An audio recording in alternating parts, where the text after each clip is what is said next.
Welcome to the Tech Egg. Don't get scrambled. Enjoy the video. You start by selecting the separate geometry you want to work with and immediately combine them. This reduces selection overhead and creates one editable mesh. Once combined, delete history to remove previous operation data and freeze transform so scale and rotation won't distort deformers later.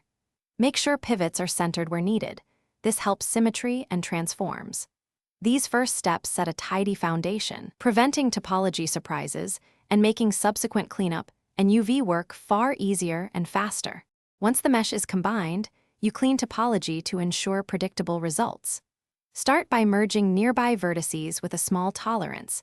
That removes accidental doubles. Then run cleanup to find non-manifold geometry and reversed normals. Fix those to avoid shading and simulation issues.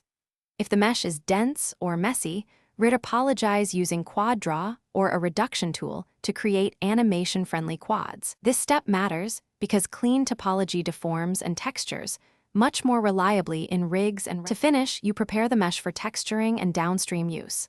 Unfold and lay out UV shells, keeping consistent texel density and a small padding so maps don't bleed.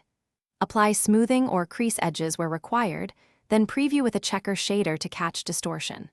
Finally, export using FBX or your target format. Include smoothing groups and triangulate only if the target engine needs it.